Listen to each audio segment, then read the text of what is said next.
Good afternoon. Good afternoon. And thank you very much for coming out this on a beautiful day to yet another event in the celebration of the 25th anniversary of the Jewish Studies program at the University of Virginia. I'd like to welcome you. I'd like to welcome our viewers.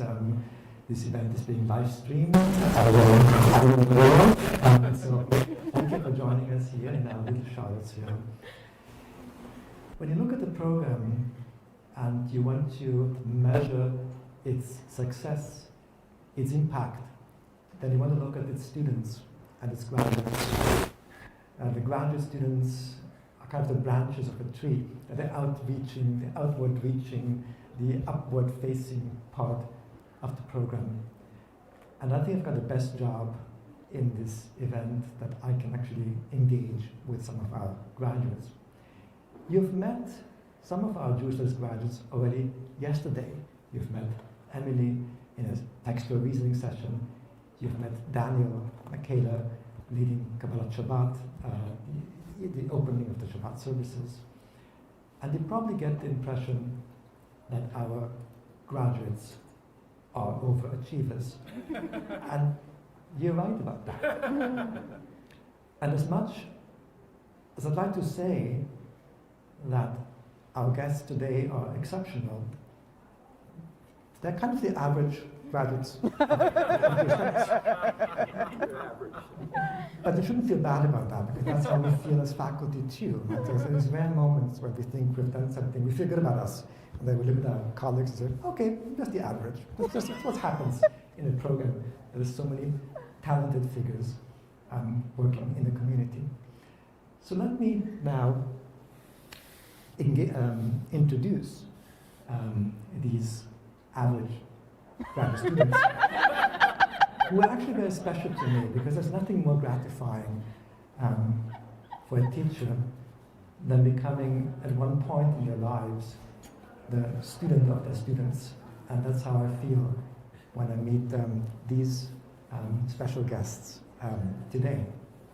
I'm going to introduce them in alphabetical order, and somehow, miraculously, they lined up in alphabetical order too. I'm not sure who organized that. In order to do this, I'll have to change my vision. Let me begin with Samuel Chaim Brody. Sam is Associate Professor of Religious Studies at the University of Kansas. He studied political and social thought and Middle Eastern studies at the University of Virginia before turning his attention to the study of traditional Jewish sources at the Jewish Theological Seminary, where he received his MA.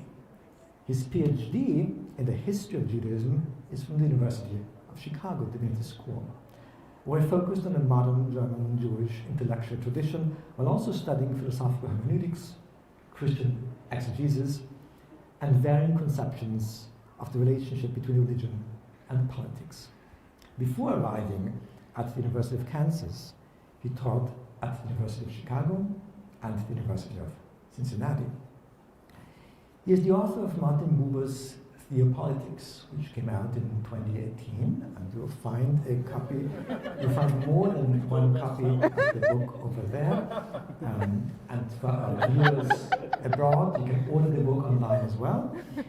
And together with Julie Cooper, he's the editor of The King is in the Field, Essays on Modern Jewish Political Thought, which came out in 2023.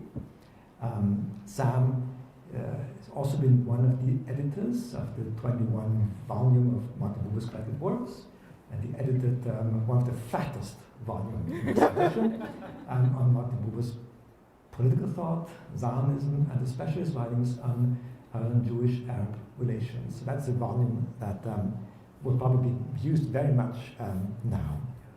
Rachel B. Gross is Associate Professor and John and Marshall Goldman Chair in American Jewish Studies in the Department of Jewish Studies at San Francisco State University. She received a BA in Jewish Studies in 2007 and an MA in Religious Studies in 2008 from the University of Virginia. before going on to earn a second MA, that's what our graduates usually do, because one is simply not enough, and a PhD from Princeton University in 2014. She is a religious studies scholar who studies 20th and 21st century American Jews. Her book, Beyond the Synagogue, Jewish Nostalgia as Religious Practice, was a 2021 National Jewish Book Award finalist in American Jewish Studies. She is currently working on a book about the religious adventures of the 20th century American Jewish writer Mary Anthony. And she's extremely active in public scholarship with essays and podcasts and subjects such as Is American Girl a Religious Authority? And it actually prompted me to Google American Girl. Or potato latkes. Are they really that old? Here's their true history. I didn't have to Google potato latkes, but I'm still looking forward to learning more. Jessica Kurzane is a scholar of Yiddish studies, specializing in questions of race, gender, and regionalism in American Yiddish fiction. She is Associate Instructional Professor of Yiddish in the Department of Germanic Studies at the University of Chicago, where she teaches all levels of Yiddish language, as well as courses in Yiddish culture and literature. She's also the editor-in-chief of Engel, a journal of Yiddish studies, a central forum for academic and public scholarship, literary translation, and pedagogical materials for the field of Yiddish studies. She's a prolific literary translator and has translated several books by the Minsk-born Yiddish writer Miriam Kopilov, including Tagebuch für ein elender Mädel, oder Kampf gegen freie Liebe, Diary of a Lonely Girl and a Battle Against Free Love, and a provincial newspaper and other stories. She's also written extensively on Kopilov's biography and appeared on many fascinating podcasts. Now, these books, again, are available for sale. If there's a special opportunity, you can get them signed. If you wait long enough, they'll be worth a lot. So I encourage you. And we don't have many copies here, so please, right after the session, rush to get it. We'll begin our conversation with embarrassing questions. And we'll divide it into three parts. One is we want to know more about you. We want to know more about your academic trajectory. Then we want to know more about your time here at Students Studies. And then we want to know more about the future. So let's begin with the first part, and the first question. And I'm going to read out the question and see what happens. What were you like as a UVA undergraduate, and what drew you to take a Jewish Studies course? I'm going to begin with Jessica. Okay. Do I need the microphone? Yeah. Please. If it's not on, we can turn it. Is this? Hi, everyone. There are people in this audience who probably can answer this question better than I can. What was I like as an undergraduate student? But I will say that when I was an English major, and my friend Nicole Luna said, who isn't here today but was also a Jewish Studies major, said, you know, Jessica, you should think about being a Jewish Studies major. And I said, okay. Maybe that tells you something about what I was like. But I really enjoyed being in the Jewish Studies program because there was such a variety and maybe not enough of any one thing that you could get completely lost in it, and so you were sort of forced into the variety. And I feel like it gave me a breadth, and also there was a lot of freedom to take classes that weren't obviously Jewish studies classes, but think about how they apply to Judaism or Jewish ideas, and then count them toward your Jewish studies major. So I took Fictions of Black Identity with Lisa Woolfolk, which was, for me, an extremely important class, and ended up writing an undergraduate thesis with Lisa Woolfolk about how African American writers looked at Jewish identity and wrote about Jews, and that all counted toward my study of Jewish studies. And so that was a sort of flexibility, which was really helpful as well. And I was just like thinking about how I'd answer this question, and one thing that I remember very vividly was an all-nighter that Daniel, who is now my husband, and I spent at half-price night at IHOP reading the reading for Peter Oaks' spiritual reasoning class. And so I think that probably tells you enough about what we were like as undergraduates. Oh my gosh, I really like Jess's idea of pulling the audience about what we were like as undergrads. I am really happy that this is the 25th anniversary because I remember I grew up in Fairfax, and my father was very excited 25 years ago to learn that UVA was starting a Jewish Studies program, and he was like, "You should go to UVA and major in Jewish Studies," and I said, "Absolutely not. That's the dumbest idea I've ever heard." And then I got into UVA, and he persuaded me to take one class my first semester, and that was a class with Peter Oaks on modern Jewish thinkers. And the last thinker we studied was Vanessa Oaks. And listening to Peter talk about Vanessa, I think maybe changed my life and changed the trajectory of what I wanted to do with my life. And that was amazing. I couldn't believe that I declared a major my first year. I felt so supported by the faculty here, who let me know that that they were interested in what I had to say, even though this is my public apology to any professor I ever had as an undergrad or as a master's student. I don't think I said a word in any class ever. And now that I am a professor, I know how awful that is. And I absolutely, this is my heartfelt apology. I can't believe I did that to you. I'm so sorry. Oh, no, sorry. You got this one. Oh, You got two. well, I'm over mic'd now. All right. You can hear me way too much, which I don't think I had that problem with. So I'm, I think, a couple years ahead of these guys, which means that I arrived at UVA in year one of the Jewish Studies program in the fall of 2001. And I had been here less than a month when 9/11 happened, which explains the embarrassing feature that you might have picked up on when Asher read my bio, which is that I majored in political and social thought and Middle Eastern studies. Like a lot of people who happen to be first years in college during 9/11, I thought, this is what I have to do. And that's what I spent my first 2 years doing. And then my third year, I found that I had some extra space in my schedule. And my mother actually knew Peter from when she was the registrar at the Jewish Theological Seminary in the 70s. And she was like, you should take something with Peter Oaks. And I said, okay. And I think my first class was American Jewish thinkers. We did Mordecai Kaplan, Max Kedushin, Eliezer Berkovitz, Eugene Borowitz. And I remember Eugene Borowitz came to that class, and it was like my first experience having someone we had read for homework come and answer questions, which completely blew my mind that that was a thing that could happen. And then I filled up the rest of my schedule in my third and fourth years with Jewish Studies classes. And it was like too late to major, but that was why I went to JTS for my master's, was basically to try to keep doing that, which I had only discovered sort of late in my college career.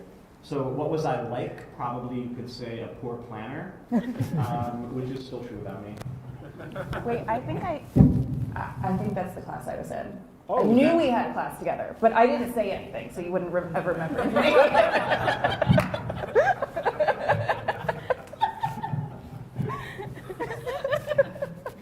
Thank you very much. It's wonderful to hear you're reminiscing and the memories coming back as we speak.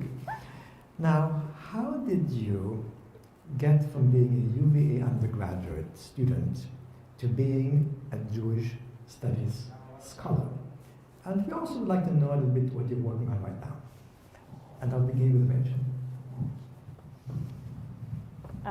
I heard Vanessa Oakes say that she was an anthropologist of American Jews, and I thought that was the coolest thing. I didn't know that anybody could ever do that, and I thought maybe if I'm really lucky, I can grow up to do that, and I'm lucky to have grown up to be something like that. So that's amazing.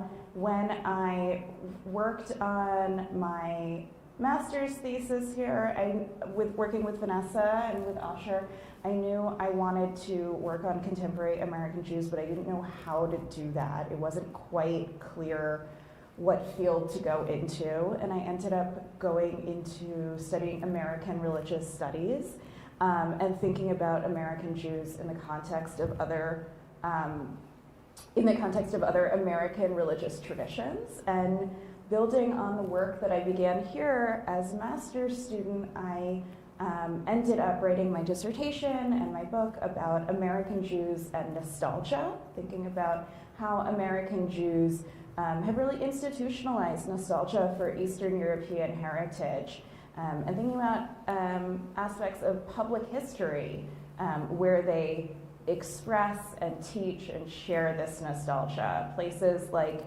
the Eldridge Street Synagogue in New York, which I began thinking about many years ago here with these folks. And I had a lot of fun studying contemporary American Jews, and also, some of you may know, living Jews are wonderful and also exhausting. And now I'm really excited to be working on a biography of a writer named Mary Antin, who once upon a time in the 1910s was maybe one of the most famous American Jewish women. She wrote the first autobiography of a Russian Jewish immigrant to the United States, called The Promised Land. The United States is the Promised Land. And around 1920, she decided to quit being a celebrity. She had mental health breakdown of sorts, and she went on, as I'm saying, as Asher said in my bio, went on religious adventures and explored non-Jewish religious communities as a Jew.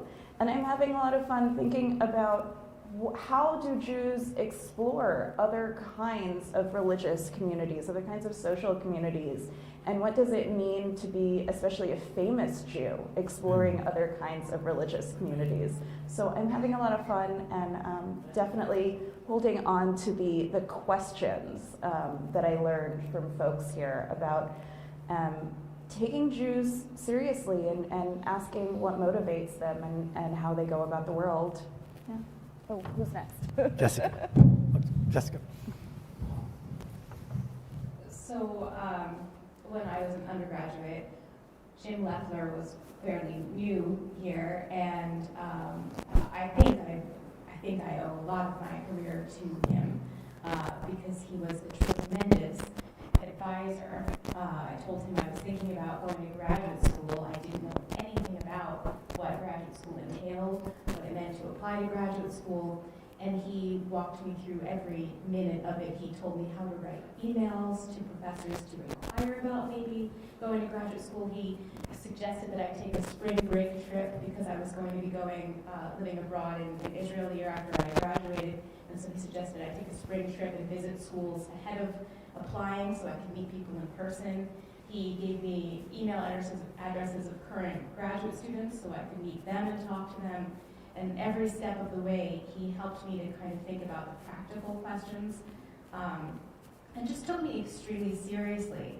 And even to the point where I remember asking if I should apply to programs that were not in places where HUC, where Daniel was applying, was located.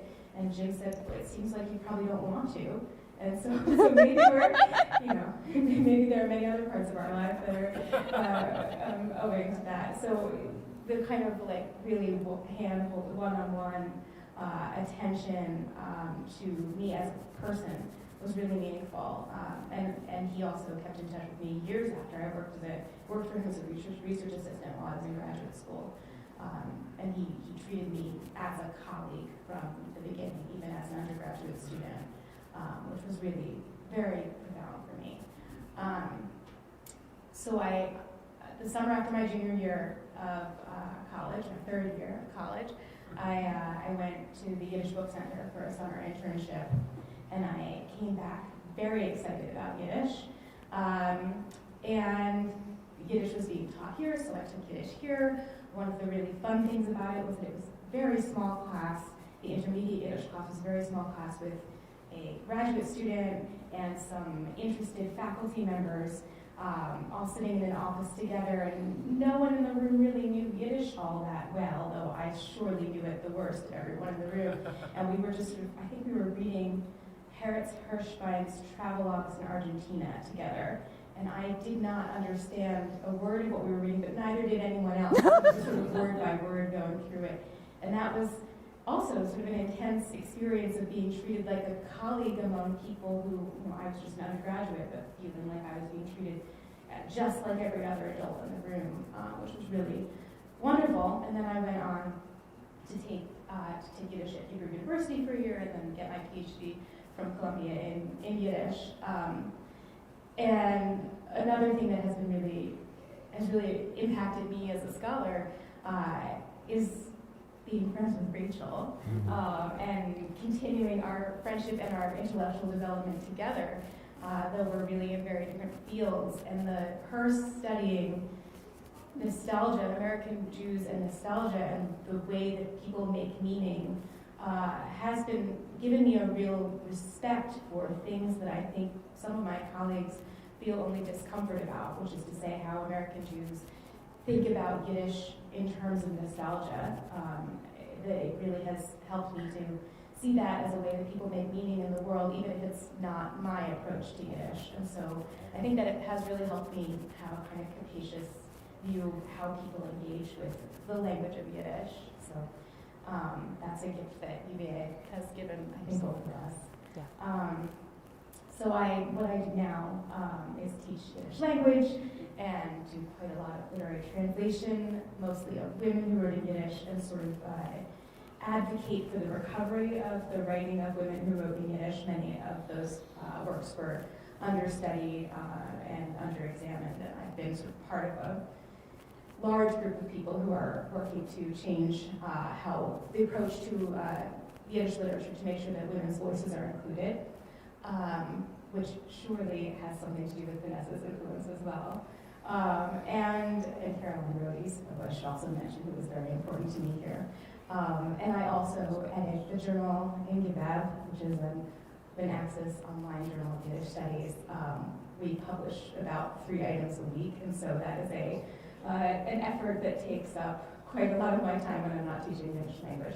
The other person I should mention, who was super important to me while I was here, was Hedda Harari, who was the Hebrew language instructor, where Eve and I were in Hebrew together. And the best language classes that I ever took were with Hedda. And when I started teaching Yiddish, I developed like a teaching persona that was sort of modeled on Hedda. I was trying to be like Hedda.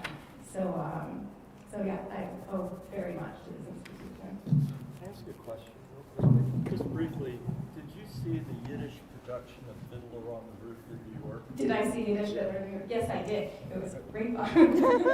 I was with JDC at the time, and we sponsored a number of the performances. It was great. But Yeah. Yeah, it was a really wonderful show. It was a wonderful production.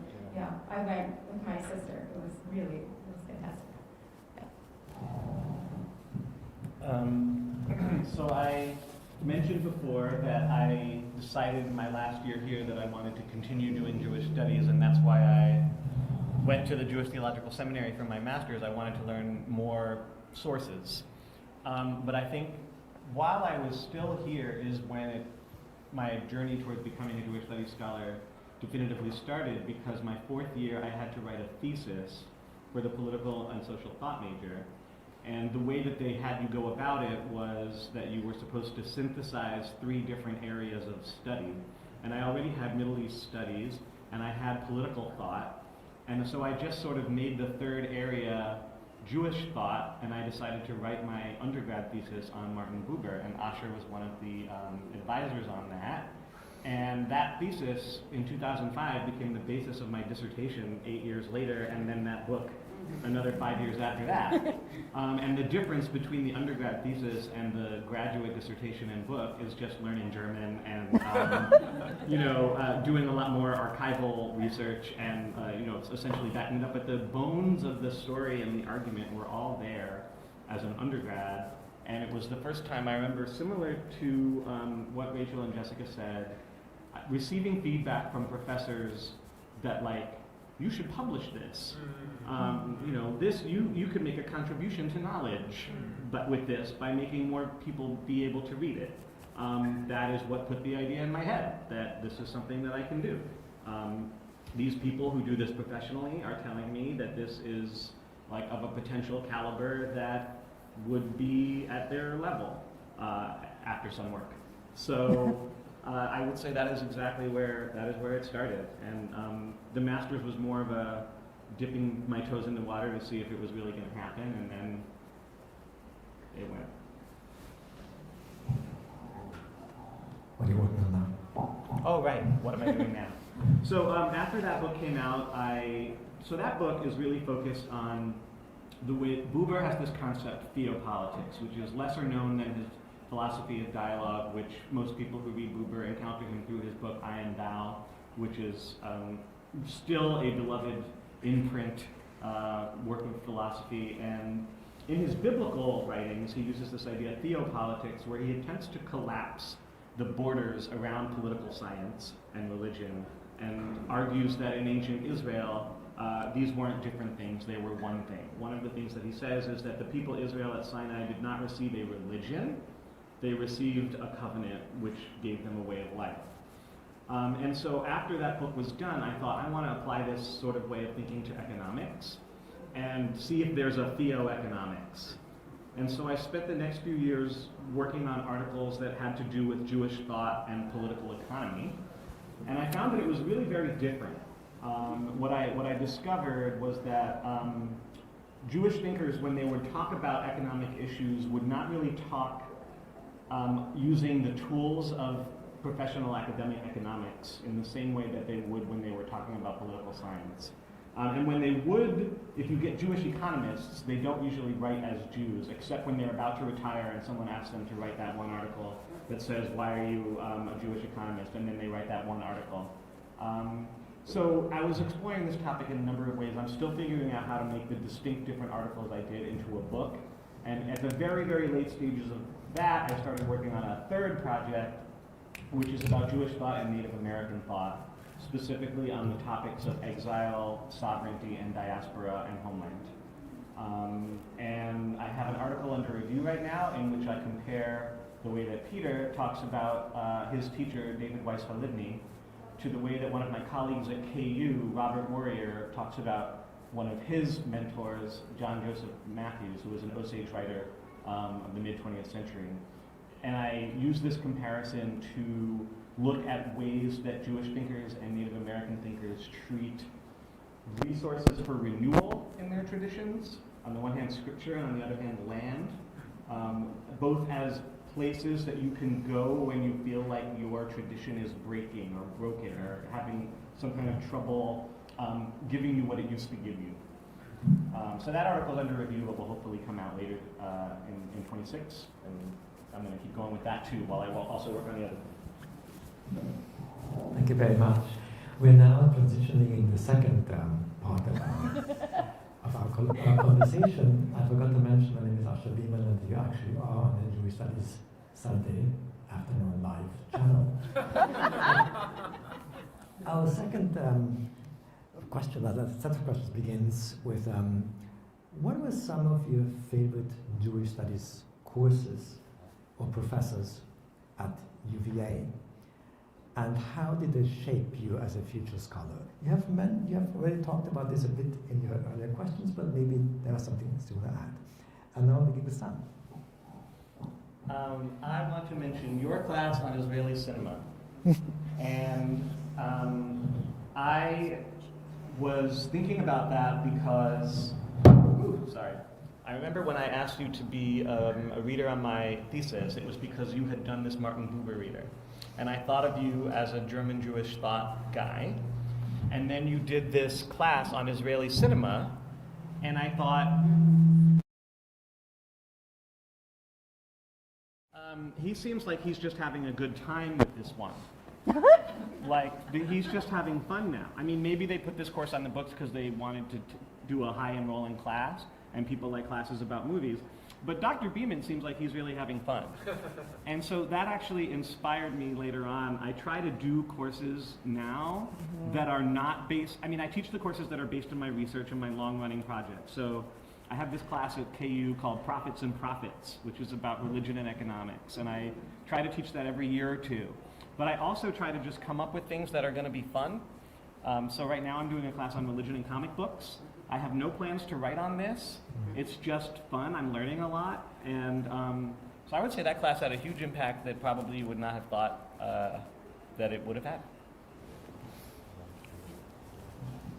I can't think of a class I took that I didn't love, but one that is jumping out for me was with Liz Alexander, which was Judaism 101. Which was a requirement of the Jewish Studies major. And I remember meeting with Vanessa, and she told me that it was a requirement, that if I didn't want to do it, it would be okay. And I thought, maybe I'll try it. There are probably things I don't know about Judaism. Turns out there's a lot that I didn't know about Judaism, and there still is.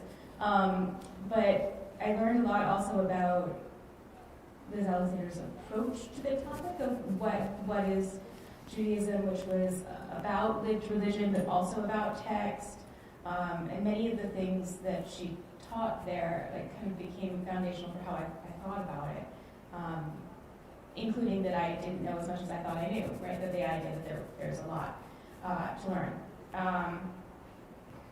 Caroline Rody's class on American Jewish literature was really important for me because it was exactly what I wanted to be learning. She was teaching it. And I was also so fortunate that while I was here, Jim Leffler came and Joel Rubin came, just exactly as I wanted to study Yiddish. People who were excited about Yiddish showed up at the university as though it was like a gift to me personally. And so that was really, they had a big conference about Jewish music while I was here. It was the first academic conference I had ever attended. I went to every single panel. And it was just an opportunity to learn about what it meant to see knowledge being produced. So that was very exciting. And it was fun to be in class with Daniel, which we haven't had a lot of opportunities to do since. You guys are adorable. I think I've mentioned a few, and I'm just going to echo what others have said. I think I took a couple classes with Asher, and I cannot remember what specifically they were, unfortunately, but I do remember that you let me... I had thought I wanted to be an art historian, but it turns out I'm exceptionally bad at memorizing dates, and that is necessary to be an art historian. But I did write some final papers in your classes that combined thinking about aesthetics and thinking about Jewish history. And that just blew my mind. Literally, I would go home and tell my roommates, you can think about art and Judaism at the same time, and that was extraordinary and amazing. And then thinking with Vanessa about what I came to understand, his visual culture and material culture, the stuff and the images that Jews use to shape their lives really blew my mind. Working on my senior thesis with Vanessa and with Daniel in conversation was so extraordinary. Liz Alexander on Midrash with Elisa, and thinking about Liz's particular ways of thinking about how text works and her enthusiasm. I think her enthusiasm actually really shapes my own teaching. My own teaching is marked only by enthusiasm, primarily by enthusiasm.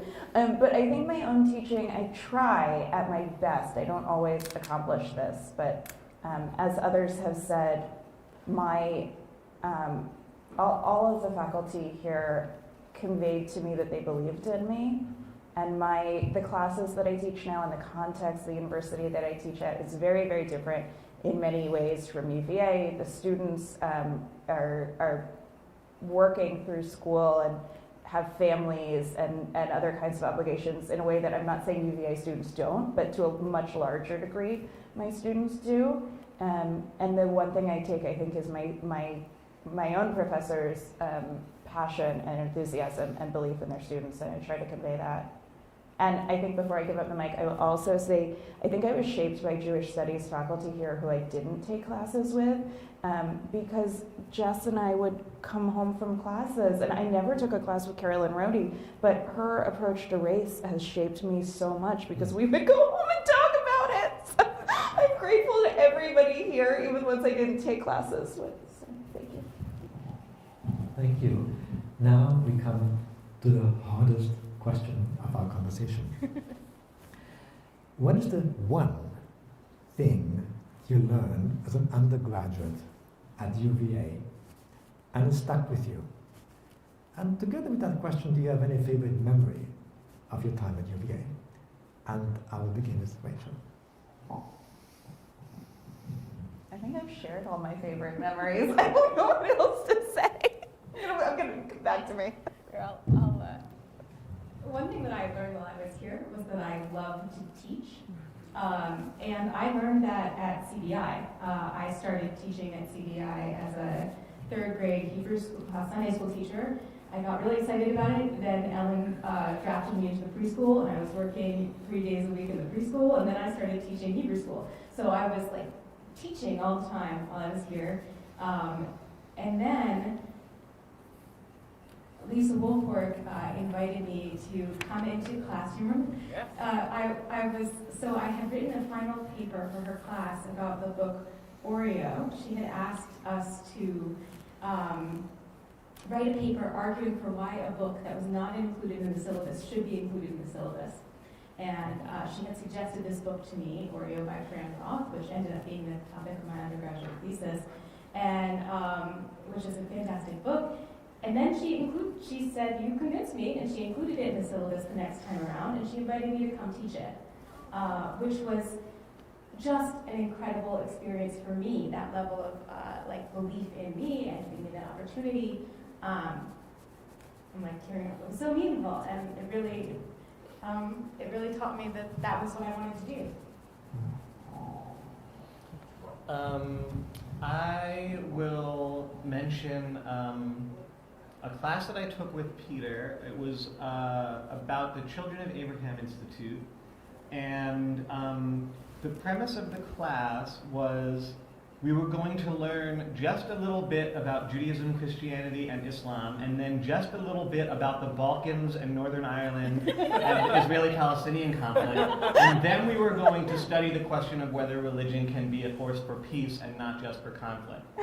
And the thing that I want to say that I retained from this class, and the thing that he did that was so amazing, was he made very clear, right, we are learning enough about each of these things so that we can move on to this next step. And the point of it is what we're doing at the end. And so this sort of thing that a lot of undergrads have where they either feel like, I know nothing about this topic, therefore I can say nothing, or they feel like I've learned just enough to understand how much I'm not qualified to say anything. He short-circuited all of that by saying you're learning enough to try to say something about the next thing, which is the point of the class. And it had this experimental sort of laboratory feel to it, which you don't get a lot in the humanities. And that has really stuck with me. I try to give my students that sense when I can, although I haven't yet reached the point of designing whole classes in that kind of experimental style, but I hope that I can get there at some point. And a favorite memory, well, I was a Lonnie, so I had the rocking chair and I sat on the lawn at sunset countless times, so it would be hard to beat that in terms of UVA vibes. Whole Purple Shadows poem and everything, I did that, so that's just what I have to say to that question. Rachel, did any memory pop into your mind? I'll just say briefly that one of many gifts that I think we were given here. I don't know like what the alchemy was, what the magic was, but when I was here, we had a sense of community. Not just, as we've all said, that we felt respected by the professors, but somehow there was a sense of community among the students, and that we could share ideas and share what we learned, and thinking of like sitting on the lawn with Laura Eve and talking about ideas and learning about Jewish poetry from her, and I'm excited to hear more later. And somehow that like there was a sense of community, and there's a sense of community that has been ongoing, and that we can call on each other to continue to learn more over the years and now over the decades. Thank you. That's a perfect segue into our third section of the conversation, which is a section about looking forward, and we need your help with that. Our first question here is there anything you'd like to see happen in the UVA Jewish Studies program moving forward? A specific course being taught, an event you have seen at another university, or some kind of innovative program? And I'll begin with Jessica. Yep. That's easy. You should teach more Yiddish. I'll say it with the microphone now. You should teach more Yiddish. I like that. I'm into that. I think that's my answer. I think everything UVA Jewish Studies has been doing is extraordinary, and I really don't think I have anything to add. The subfield the area that I have been learning about recently is religion and disability studies. I'm so excited by what disability studies scholars have to say about the body and power and how we all move through the world. And it's possible that UVA Jewish Studies has already had Julia Watts-Belzer to speak. So that would have been my recommendation, but they're already on top of it. Who is an extraordinary professor and rabbi who thinks about rabbinics and disability studies and environmentalism, and is changing the way I think about text and the world and the body. But UVA is already on it, so what do I have to say?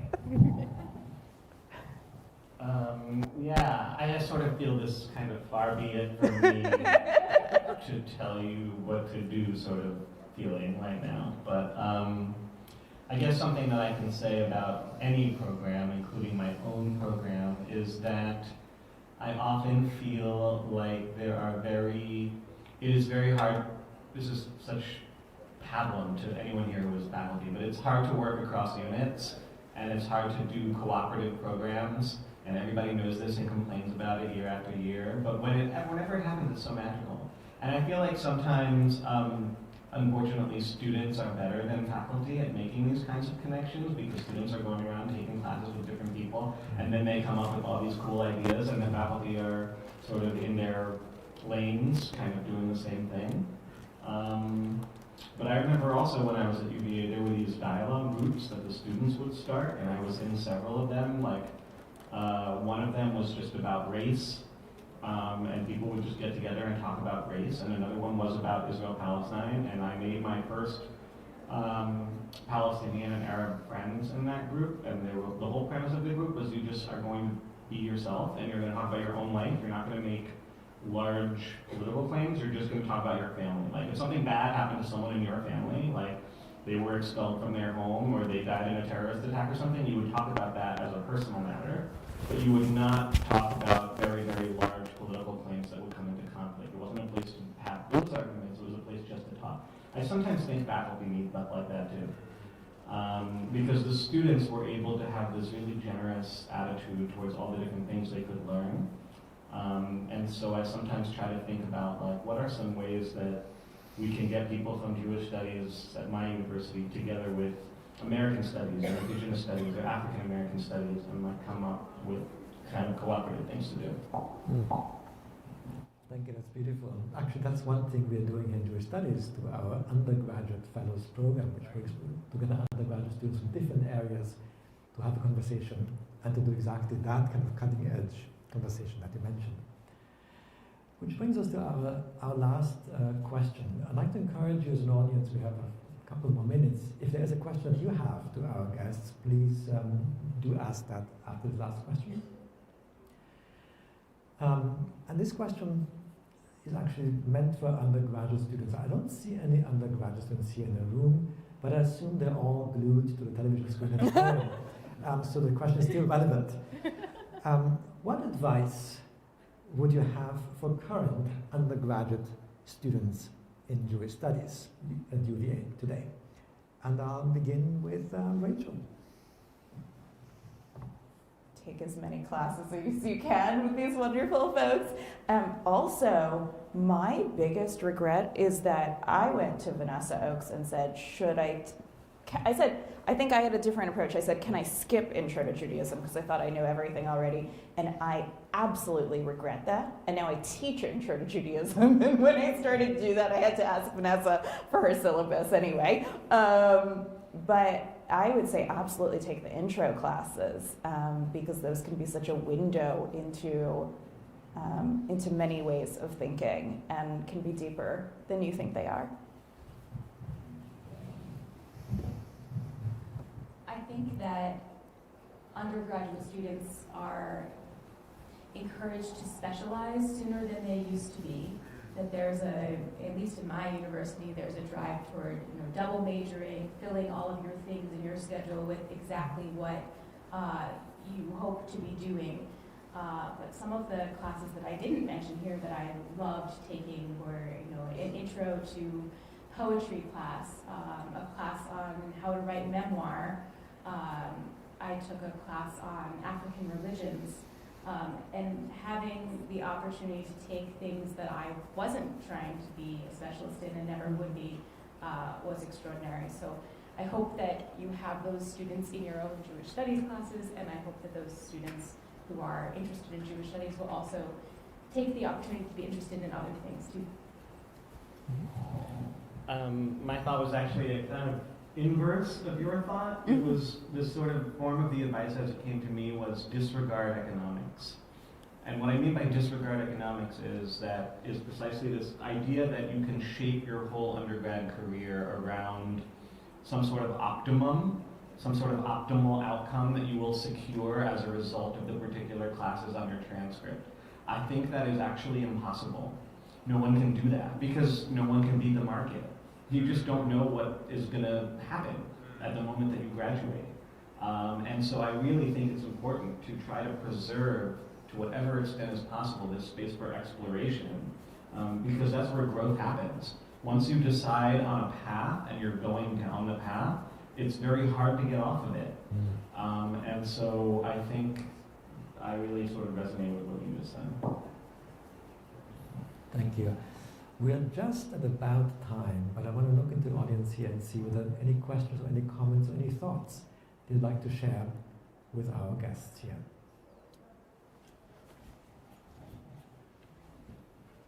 That's not a great stretch. Oh. I have a comment. And the comment is that when Mark and I were undergraduates here at UVA, professors were very aloof. And the dynamic was you had to struggle as a student to extract the knowledge that the professors had. I think that was true probably of higher education in general, not just UVA. But it's really interesting to hear how inspired the panel, each of them have been by faculty members at Jewish Studies here at UVA. So I really want to, it's a tribute to all of you, how accomplished they are and how you mentored them in the direction. So, congratulations. Absolutely. Thank you, Mark. I don't want to be political necessarily, but I'd like to know how it affected you personally, because you've been so personal in this conversation. After October 7th, what happened to Judaic studies in your universities, and what happened to you personally, the support that you received either from the university or from your faculty colleagues? Just like to know that. would like to take this one first? So, I teach very small classes, and the classes that I teach, the Yiddish classes, are people who get to know each other extremely well. They're together for the entire year. They meet 3 times a week. Their topic is often themselves, because that's the nature of a language class. Where do you live? What do you eat for breakfast? That's the level of conversation, without knowing what people's political background is. And already by October, even though we start very late, we often start, the last week of September. Already by October, we feel like a community. And that was really helpful in my immediate classroom environment, where I only learned later there were some pretty big political opinion differences of political opinion in the room. But the students already trusted one another and cared about one another and understood that they were feeling really big feelings. And I remember teaching them how to say some basic sentences. There is a war, some things like that. And then saying to them, and then teaching them a song about peace, and then saying, do you want to do more of this, or do you want to move on and have a space where we're not doing this? And they all said, we want to have a space where we're not doing this. We just want to learn Yiddish.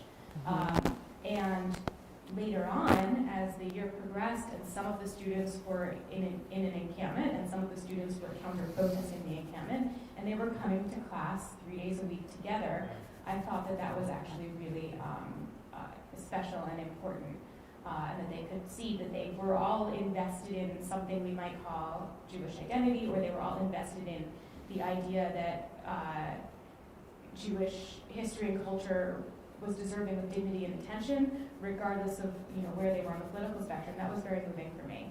I won't speak to the broader. I can't talk about the broader university environment, because actually my little corner of it is very small. But that was a profound part of my experience.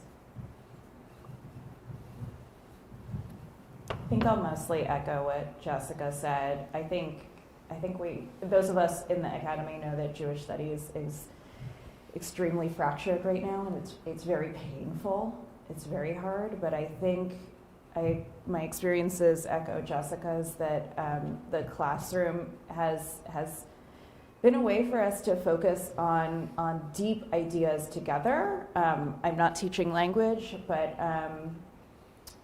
at its best, I'm thinking of moments where I taught American Jewish history, and folks who identified as Zionists were in my classes, and folks who were the leaders of the encampments were in my classes, and they were able to bring their perspectives to bear on our study of the Soviet Jewry movement, for instance, things that had resonances with our particular moment in terms of religion and politics and anti-Semitism, but were not identical to it, and the classroom has been an important space to work together. I appreciate the question, and I have often felt when I read articles, and they use the phrase "on campus," as if every college campus in America is one place. On campus, it's a very strange, I don't know if it's a metonym, someone more literary than me can tell me. Is it a synecdoche? I don't know what's going on. But whatever it is, it never feels like it relates to my institution. And the reason for that is that KU, in some ways, is similar to UVA. It's the flagship public research institution in the state that it's in. But it's a very large institution. Most of the students are working. And so, honestly, when I would read about places like Columbia and so on, it's just about, at KU, the people who are on the opposite sides of the issue are united in the sense that they are the people who care about the issue. The vast majority of people who are around do not care at all. That is the dominant feeling. And so the people who are super passionately pro-Israel and super passionately pro-Palestine it's a very small minority, and in some way they are more alike in the very fact that they care about this. And so I feel that I was able to recognize that. There was an event about a week later, October 15th, 2023, with me and a couple other faculty members, And it started out very tense. And honestly, I don't know what I did. Please don't ask me, because I don't know if I can ever replicate this. But whatever, I said something about that involved recognizing that point. And afterwards, somebody, the student who was like the head of the, Hillel student group, and came up to me to thank me for defending, the Jewish students on campus. And one of the heads of the pro-Palestine group came up to invite me to speak at their protest that weekend. And I was like, how did that happen? How did both of them think that I was on their side? But somehow I did that, and I really think it mainly involved acknowledging the fact that some people, honestly, Daniel reminded me of it yesterday when he talked about doing Yom Kippur on game day. Just like, it feels like that. Like, you are in this space that is totally different from the space that everyone else is in. And this acknowledgement that that was true for these students somehow helped bring them together in a certain way. It didn't solve all the problems. The encampments and the protests all still went at it against each other, and people had bad feelings and all of those things. But I think there was something about just being able to talk about it, creating that space, that's what the university is for. Thank you so very much. I hope that these answers will give you, and also Mark's question, will give you a sense of the relevance and the urgency of Jewish studies as a field. That's why we're here, that's why we're here together, and that's why we celebrate not just 25 years of Jewish studies at UVA, but look forward into where we want to go as a program. I'd like to thank our panelists for their wonderful, personal, adorable answers. As you see, we have adorable overachievers here. If you'd like to meet some more adorable overachievers, stay with us here. We'll have more graduates coming, talking about poetry, but in the meantime, there will be, I think, a break in the reception and possibility again to purchase the books of our panelists. So give us a round of applause for our panelists. Thank you. Yes, the books are very good. You should buy the books.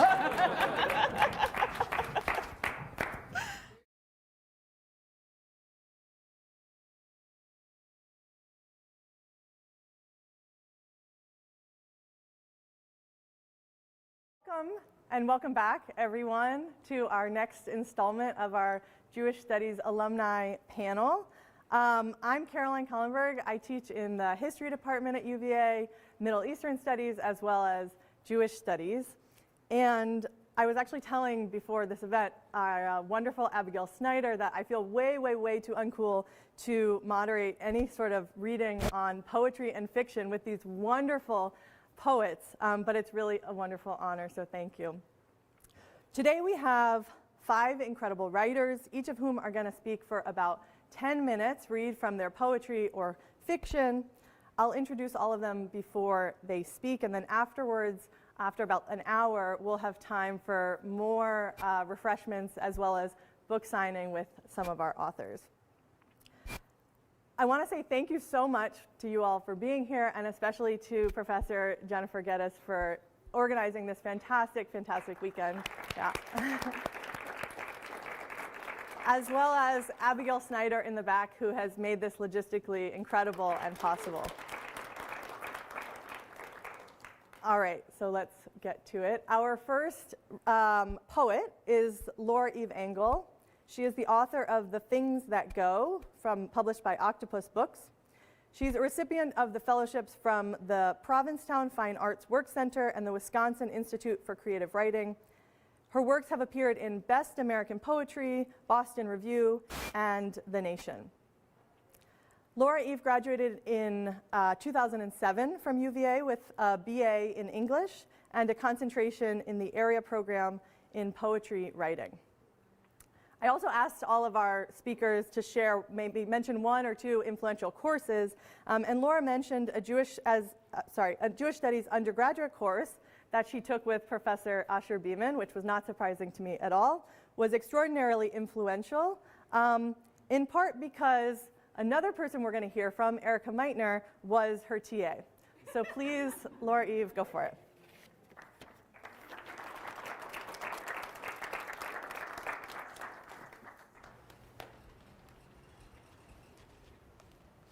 I should have timed like the differential between when the clapping stops and the walking keeps going.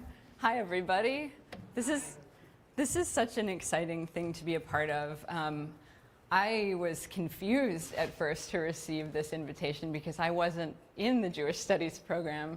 I was just haunting it for 2 years because I transferred to UVA. So I haunted the Jewish Studies program, and I met Jessica and Daniel and Rachel and Erika, and these people have changed my life, all of them. And so to see them all on the program, I was like, ooh, not only was I here at a special time.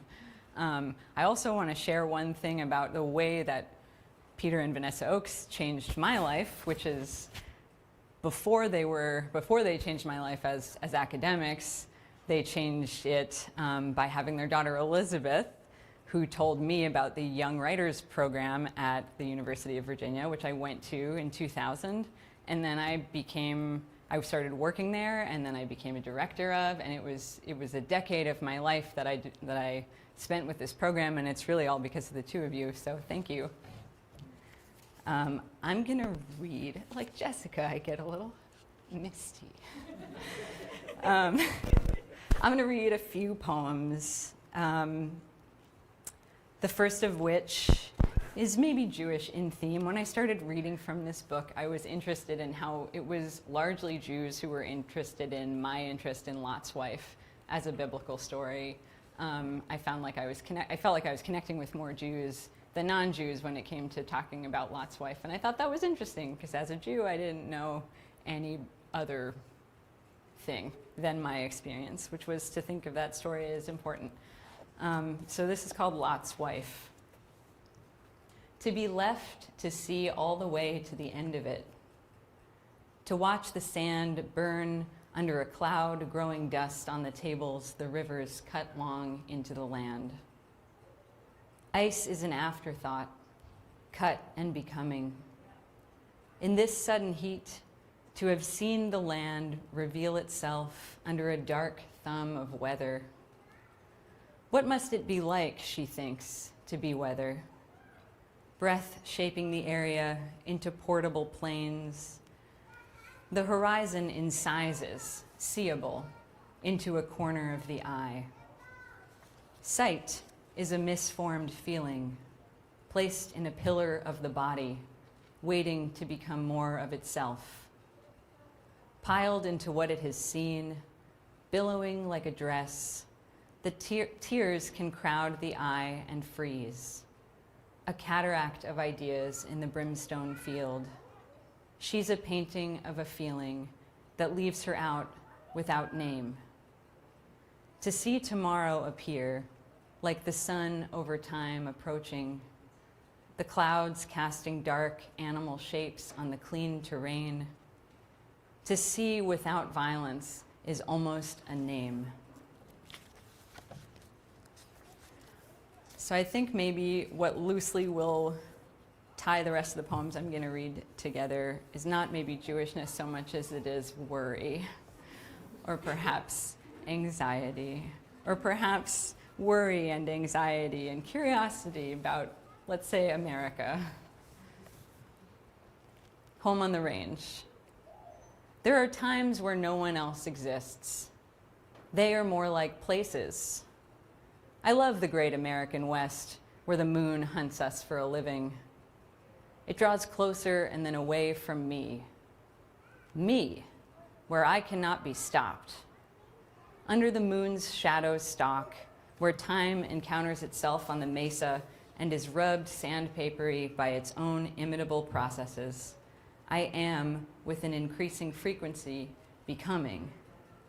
I'm out thinking of wind in a low presence of wind, bending to stir the scrub and sage that attends the heart's climb from ridge to ridge. Of feelings, of course. The past must be a jerk. All those bonfires, dead dogs, a herd of horizons with me at its back. I nip and I nip.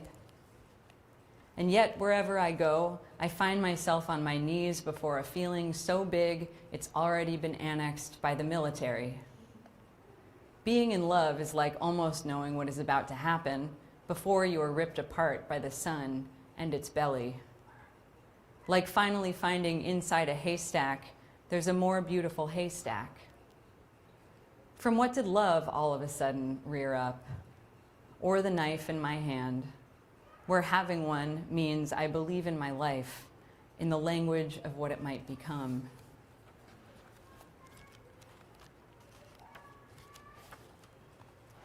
This one, I feel like somebody on the panel said something about not knowing the future. I think it was Sam, but it made me think a little bit about this.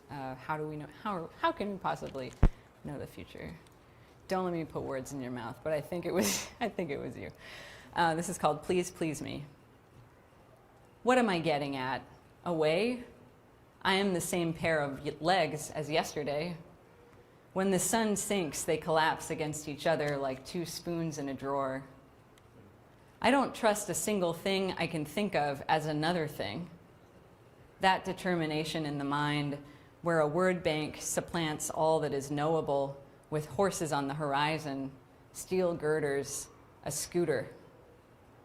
How are we supposed to know what will happen without knowing what will happen? Or maybe I can see the future for real. Once I said, you are the sand at my side, before the sand, the side. Or maybe we always come true for one another. The mind digging in its shell. How will I describe a metal color all by myself? I'm asking. I'm at the right spot to pause for a question I know the right answer to, like, I am going to die? I can't look at people in the eye unless they love me, and then I can't look them in the eye. Then I'm going to read you one more, if I can find it. A small one.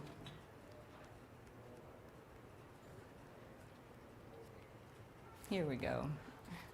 Thanks for listening. I'm so excited to hear everybody else read. How lovely an event this is. You love desperately and like a raft.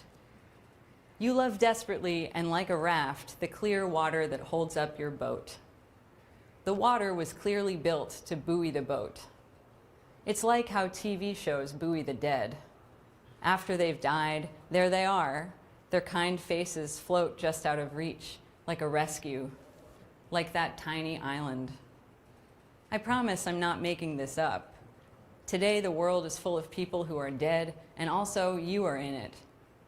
By all accounts, everyone everywhere should be drowning.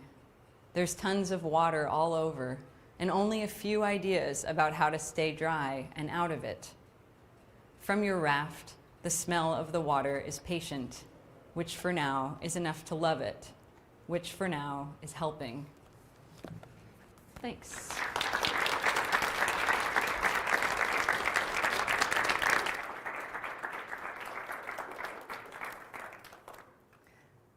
Thank you, Laura Eve. Our next reader is Alexa Luborsky, who's a writer and multimedia artist of Western Armenian and Jewish descent. Her poems have appeared in Adroit, Agni, Black Warrior Review, and more.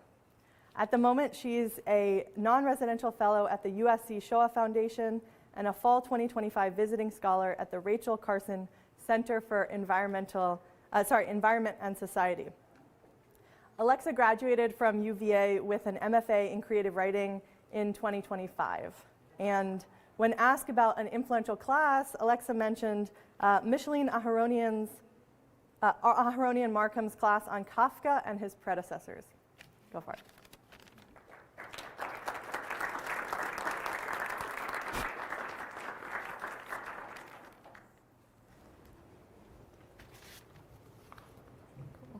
Hi, everyone.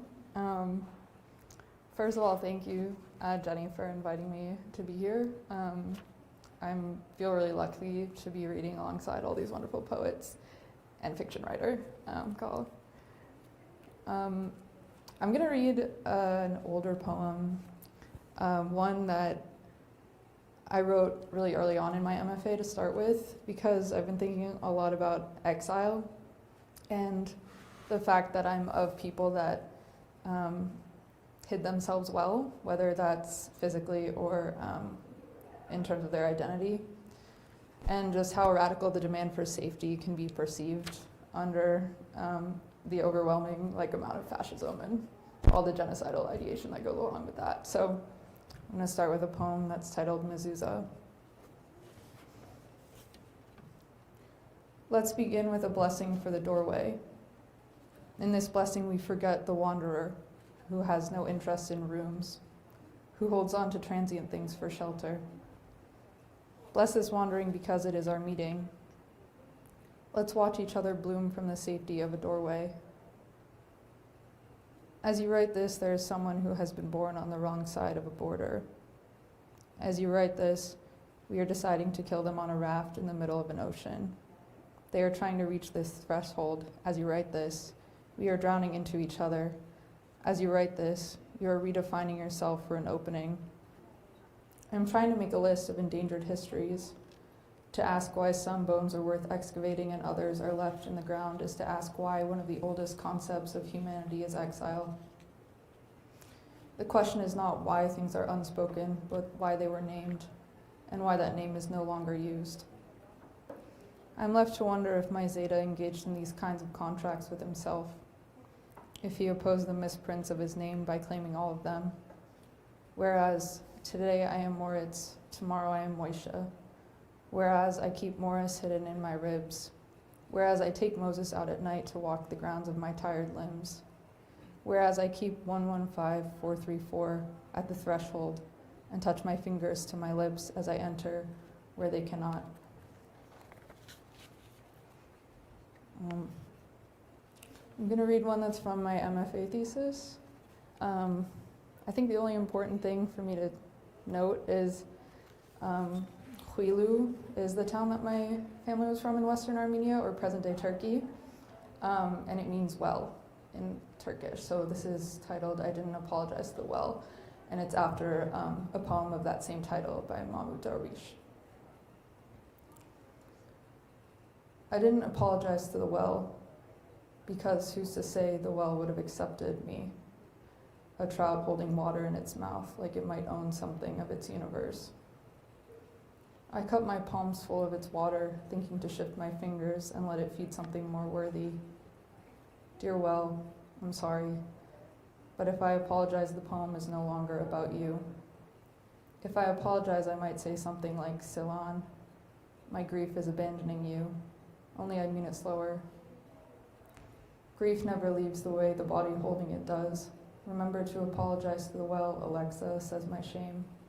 So I gather up my rope and coil it around my waist, like the Tatas belts I'd spent nights trying to embroider onto pillowcases, so I might sleep under the fields of Huilu once more.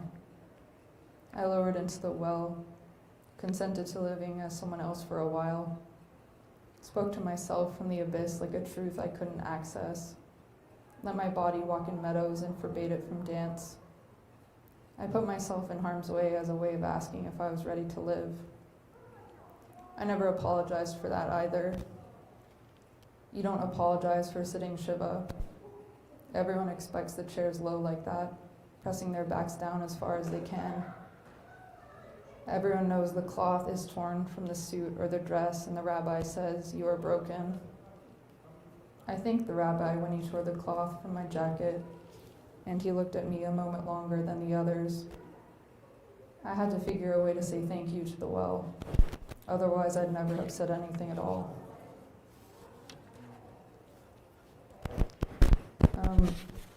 These next two poems are both titled Atrocity Photograph, and they're from a newer project, post-thesis. Atrocity Photograph.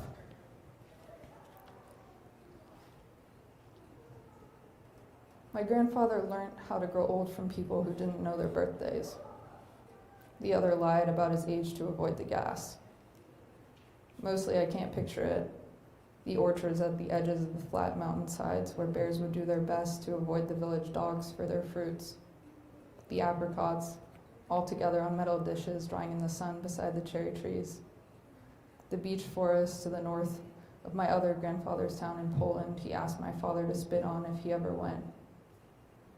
I'll learn how to grow a pear tree so I can slice them just so, said my grandfather to his mother one summer day as they sat beneath the white mulberry tree that had grown from a clipping gathered by someone in the old country who had time to think of replanting. My grandfather has kept watch over my growth. There are lines he made in the wall he built, of the house he built for the wife his parents wish he hadn't married. The blueberries have frosted over. We pick the ones who look old enough to remember something that fled. Atrocity photograph. A tree is a technology if it helps you to see it that way. I untie my observances like a shadow, walk into a room others have called an index. I'd rather talk about the cows of the farms near Auschwitz, how they were enlisted after the government pulled their funding to uproot the grasses that had begun to grow. I'm more likely to ask my grandfather what tree stands beside us than ask if he remembers his grandmother's name. In this room, there are bodies scattered on the ground by the roots of a hackberry tree I recognize, which is to say, recollect, which is to say, forage from and into, point to the ghosts, let them scatter like fruits as they wish. Fractally, the roots of the hackberry remain in the garden without the tree. So I apprentice, ask my grandfather instead, who has been here, and hope it leads him to a name. The last one I'm going to read is very new. I'll just read it. But it's titled, Smoking a Cigarette on the Stoop of the Buchenwald Commandant's Ruined House, I Make a Decision on the Afterlife.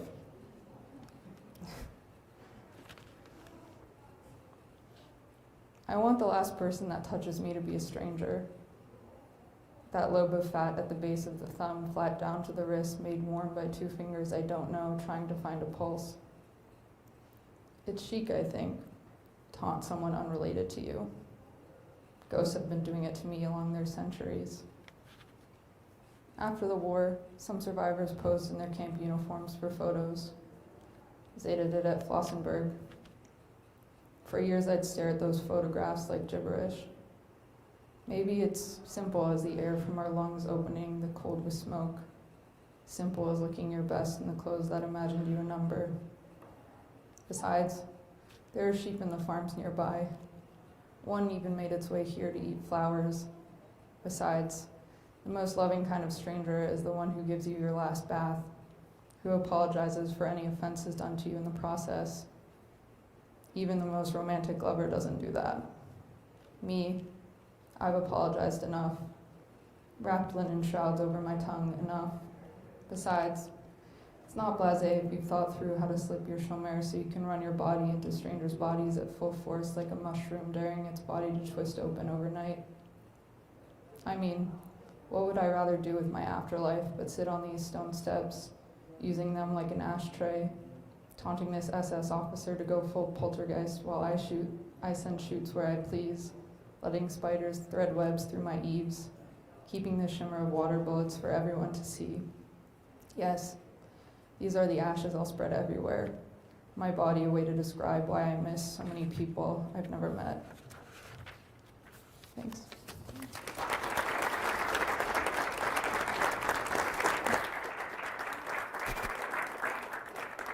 Wow. Thank you, Alexa. Our next poet will be Erika Meitner, who is the author of 6 books of poems, including Holy Moly, Carry Me, winner of the National Jewish Book Award. She's a professor of English at the moment at the University of Wisconsin-Madison, where she directs the creative writing program and the Connie Project on Jewish Arts. Erika got her MFA from UVA in creative writing in 2001 and an MA in religious studies in 2013. And she told me 2 fun facts about this. One was that she was a PhD dropout and might have the record for UVA's longest religion MA. And 2, she was the very first Jewish Studies graduate student in the religion department when she started her PhD here in 2002. When asked about an influential course, Erika mentioned that her favorite class at UVA was Shamanism and Healing with Edie Turner, who was magical. Thank you.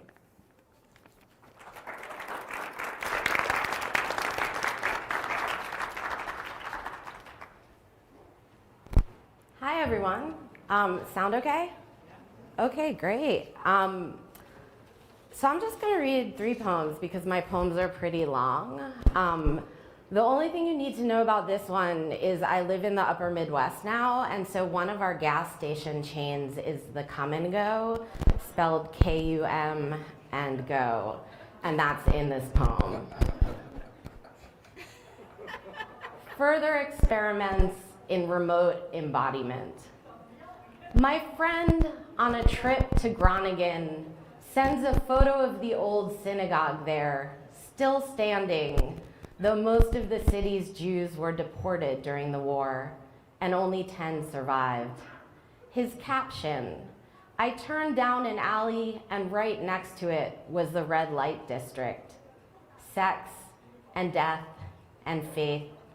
Proximity creates an intimate subjectivity where the body is a site of resistance, or the physical body simply loses importance.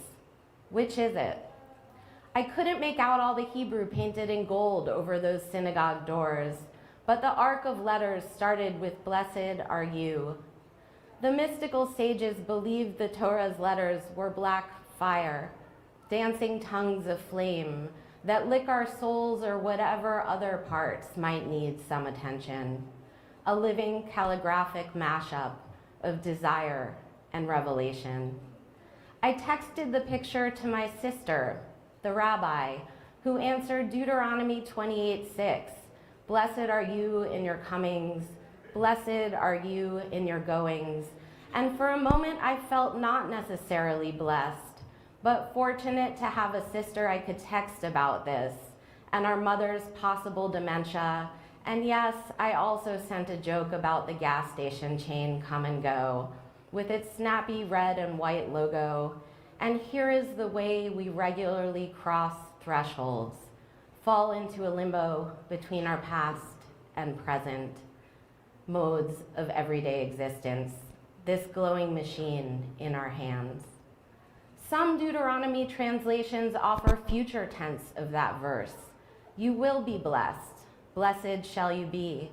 And this idea of a future that's not crisis seems entirely situated in the realm of soothsayers or wishful thinkers or visionary artists other than me who use imagination, which is another kind of faith.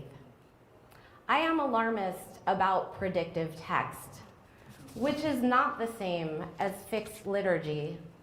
The machine can't possibly know what comes next. The ancestors strive so hard for consistency, made it tradition.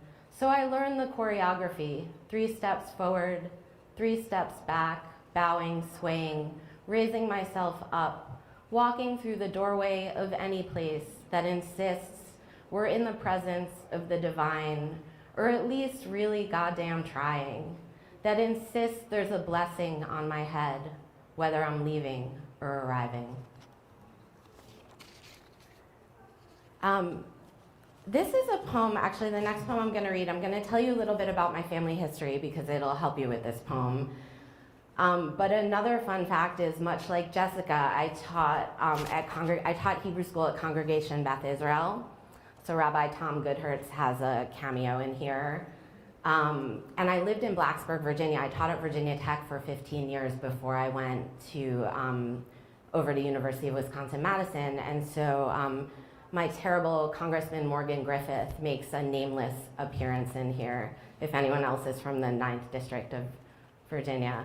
Woo. But I'm a first-generation American. My mother was born in a displaced persons camp after my grandparents were liberated from Auschwitz. So she was born in a refugee camp in Stuttgart. Yeah, I think the only other thing about this poem, and it's such a hard word to say, is one of the last words in this poem is bleating like a sheep, not bleeding. So I'm just gonna say that. Light, sensitive puzzle piece. At At the protest where everyone was outraged about children in cages, a guy who looked vaguely like Jesus was holding a Keep Families Together sign, and a woman who wanted to speak was holding a megaphone, then said, "I've never used one of these things, how does it work?" And her friend with the Love Thy Neighbor No Exception sign said, "Hold it closer to your mouth," so she did. And while she was speaking, pickups drove by with enormous Trump flags.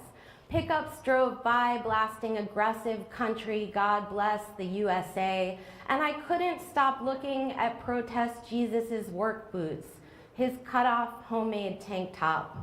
I was holding a sign Sharpied on the back of a pizza box from 4 protests ago that said "Child of a Refugee" with a red arrow pointing to me. And I stood near 3 women with small cages for rabbits, birds, gerbils that each held dolls.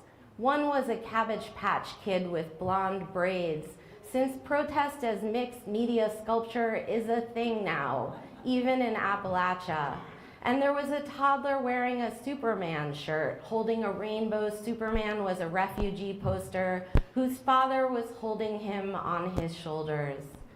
Some nights when it was late and my sons were small and asleep in their beds, I'd turn off all the lights in the house, and suddenly the sound of a train or a cow or cricket, something moving and alive from their puzzles, would speak. This inanimate thing made animate by light would utter ghost sounds. The reporter from the local paper asked me why I was there on the sidewalk. So I told her about my mother and the DP camps.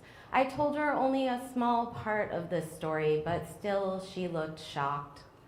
To hold is to bear the weight of a person or thing, to grasp or carry or support with our arms, to embrace someone, to keep or detain someone. There's the hold of a ship or remaining secure and intact in a position, to have in your possession a degree of power or control, the act of grasping something, to maintain a connection until the person on the phone line is free to speak. The last Shoah survivors are nearly gone, replaced with holograms to tell their stories to school children and museum visitors, but it's not the same. We respond to the sound of an actual human voice attached to a body, which means when a woman in an ecumenical collar with a megaphone starts to read the last 4 lines of Emma Lazarus's The New Colossus, there's not a dry eye on the sidewalk in front of our local congressional office. The congressman who is away, the congressman who got teary, who looked me in the eye and said that kind of persecution could only happen in Germany, when I told him my family story, refugee from Fujio, to flee or escape from this to that. Our meeting was a season before Nazis marched through Charlottesville, and the rabbis pulled the Torah scrolls from the shul, and a woman was killed, and I began quizzing my sons on our full names, addresses, phone numbers. Superman, born Kal-El on the planet Krypton, was rocketed to Earth by his father, unaccompanied, alone as an infant, moments before the destruction of his planet. It was months before anger turned to panic, then to fear. And here we are, the dislodged pieces, shoulder to shoulder, light sensitive, and bleeding into the deep night. I'm gonna read one more. Sorry, I keep being like, I should read something light, and then they were like, you should read Jewish stuff. I was like,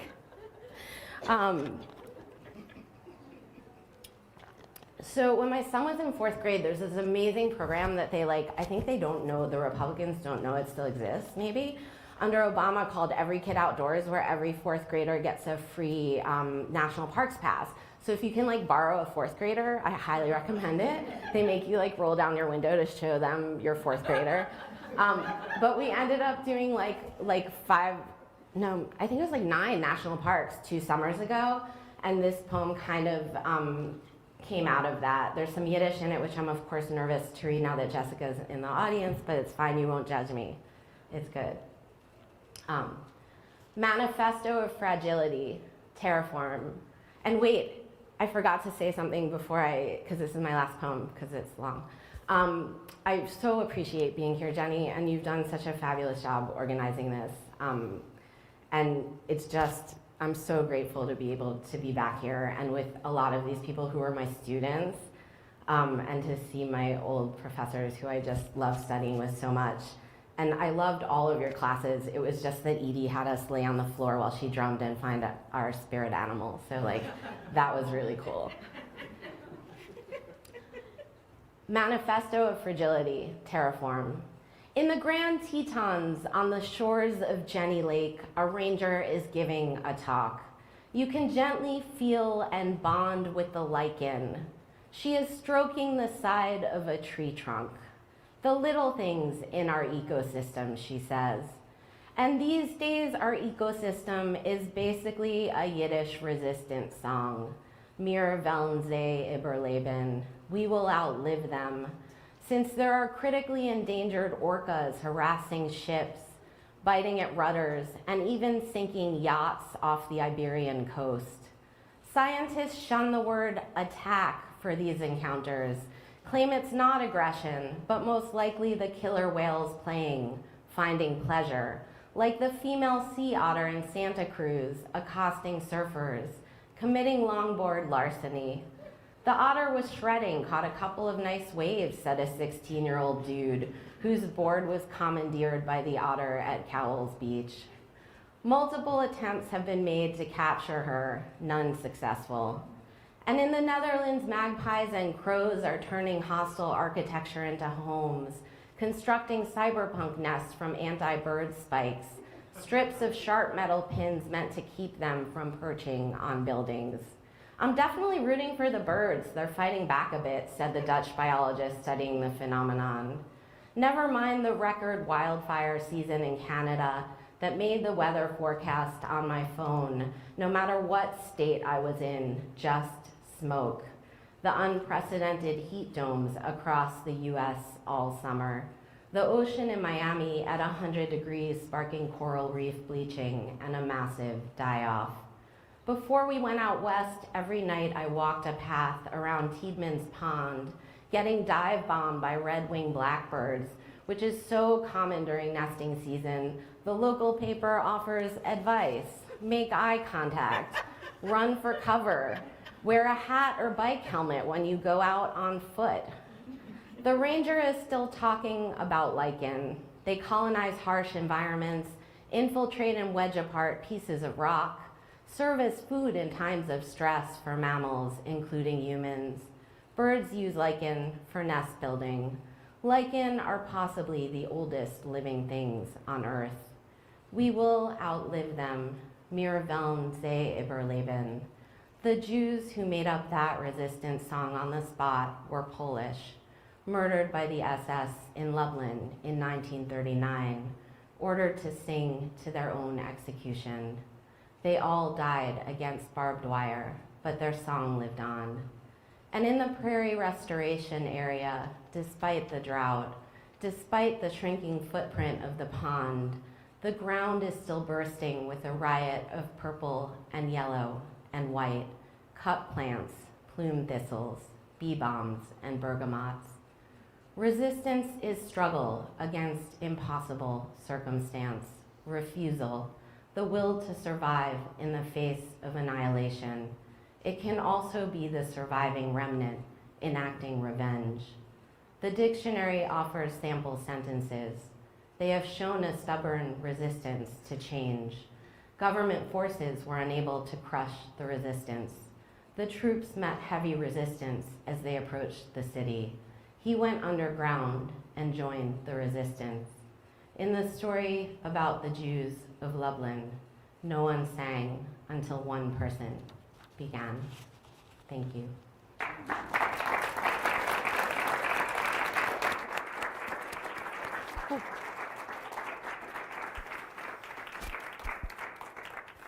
Wow, thank you, Erika. Our next poet will be Raisa Tolchinsky, who's the author of Glassjaw, out from 2024. Glassjaw has been named one of New York Public Library's best new books of poetry of 2025. Raisa's poems appear in Boston Review and Kenyon Review, and currently she's the visiting assistant professor of creative writing at Indiana University.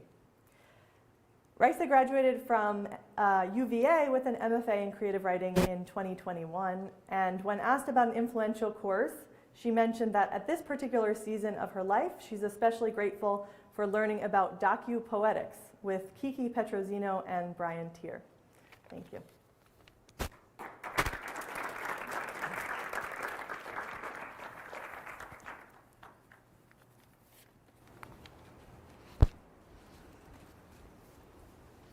It's so good to be here with all of you today, and thank you for this invitation. And again, to hear these amazing poets and readers and friends of mine. I'm going to read two poems from Glassjaw, and it was such a joy to get to go back into this book and think about like how did my Jewishness influence this book, which is about women boxers and about my time training as a fighter in New York after I graduated college. So I'm going to read two poems to begin from that.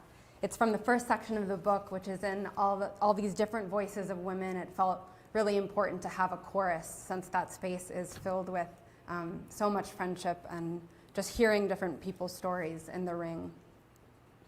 This is called Anna, Bless the Boxing Ring.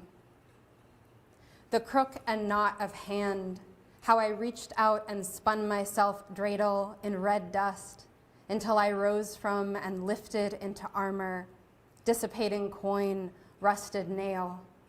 Bless this underworld of secret choir, singing punches, sideways limbs. The dawn I saved away every day for a year, spin. My shoulders that have not left me. Yes, I can do hard things. Bless the hard things. My first punch that landed, the lights in my own eyes. So small when I twirled in flattened fields, dizzied by sky.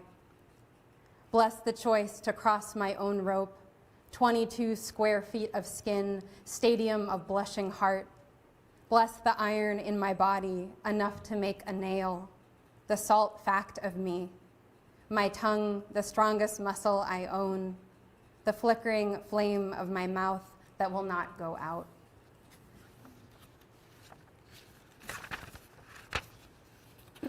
This is Esther, in the voice of Esther. Some things you can't understand by punching harder. I blushed like I had already been hit when she slipped that cotton baton into my pocket between bells, though why was I ashamed our bodies emptied without breaking? I rinsed blood from my hands and coach parted the ropes. Make him forget what you are. We never sparred the boys, yet he looked at me like the rib we had stolen was between my eyes. Then hit so hard I heard a sound like fishing hooks in a drawstring bag. No one really sees stars glittering above them. The dark begins at the ankles, then zips up. He waited to say, I can't hit a girl, until I was already on the ground. What ails you that you flee, O Jordan, that you turn back? Most of the boys had seen a body bleed almost everywhere a body could, and never did I see them wince. Not at the tooth wedged into the mat, or the face shifted into a Picasso painting, or a pupil pummeled red. Still, the fight stopped quick as the moment God returned the Red Sea, only to part it again. What are the rules for that? I'm going to read a poem from my time at UVA as a graduate student, and this is called You Can't Know What You Don't Know. By writing, I assume I'll know more. I tell my students, write any story backwards and it becomes an elegy. I tell them the page is where you discover something new. I don't say my notebooks fill and then they empty. There is always a hole. There is always a jackknife in my great aunt's voice that says, "Don't you ask." I ask. I ask about the hole, and she says, "Well, there's a lot missing. We just can't know." I label the hole missing person, sometimes unmarked grave. Each label a rag covering the mouth. Hush about it now. As a girl, if someone asked where we were from, it was easier to say exit sign than unknown. Jew was not a place I could speak, so I made up a book of etymologies. I traced each word's root. Inside of Judaism is mud and mad and aim. Inside of Jewish is wise and wish and ooh. Are they truer than unknown? I write, forgetfulness comes from the Hebrew for hidden, as though if I look hard enough, if I check behind the playground slide. Failure from the Old English gone to pieces. I will fail, but to piece together is to live between the fragments, to live in the whole filled with my life.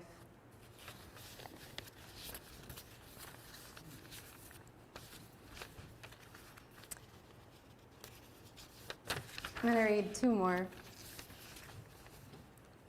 Dear brother, this radioactive silence, this rage that writes itself broken and blue.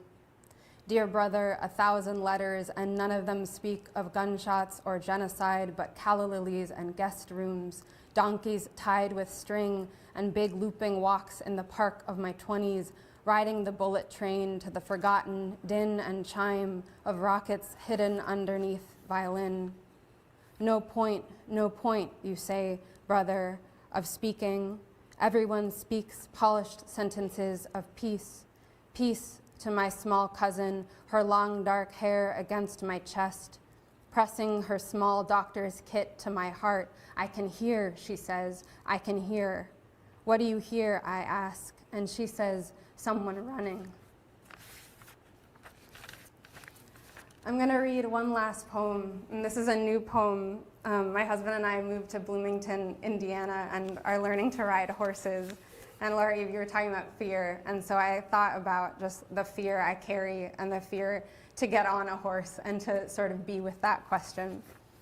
So this is called Riding Western. Desi throws a saddle twice her size over Gunner's back, breaks his gaze twice, and bends to lift his hoof.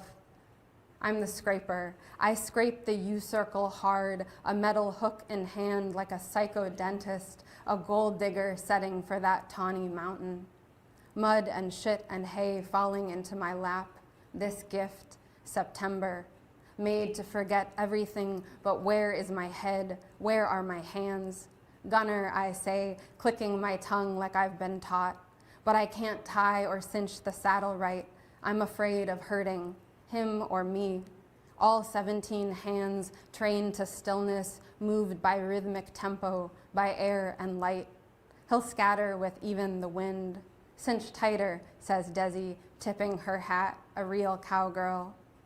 Good boy, Gunner, I say, he who has let me throw the saddle and miss, who has let me tie knots and unknot them, cinch and uncinch the saddle without ever getting on.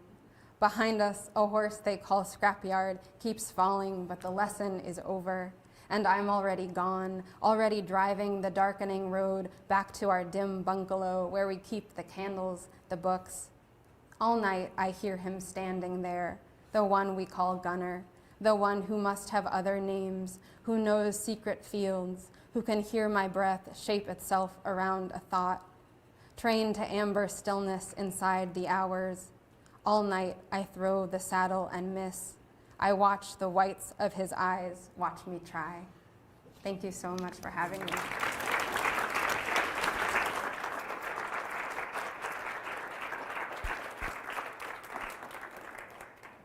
Thank you, Raisa. And last but not least, we have Gahl Pratt Pardes, who's a writer and former Stagner Fellow at Stanford. Her writing has received recognition from the Balk Prize for the short story and the Sustainable Arts Foundation Individual Artist Awards. Her stage and screen work has been produced across the United States, Canada, and Nepal. She's currently at work on her debut novel. Gahl graduated from the MFA program here in creative writing in 2022 and then spent a year as a lecturer in the UVA English department. And when asked about an influential course, Gahl mentioned that she'll always remember her students in her Intro to Jewish Literature course, most of whom came in totally fresh without any background in Judaism or Jewish texts, but over the course of a single semester have bravely and curiously traveled through the breadth of Jewish literary history from Genesis to the postmodern novel. And Gahl mentioned that she herself was, that was a critical experience for her as a writer and reader of Jewish literature. So last but not least, come on up, Gahl.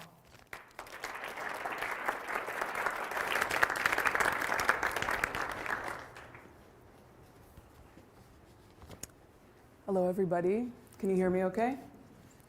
I really wanted to thank Jenny and all the other organizers for inviting us here, and the wonderful other readers that I've had the great privilege to share this space with, and all of you for coming. Thank you. I'm going to read from the very opening of my novel, which is nice because it means I don't have to provide much context.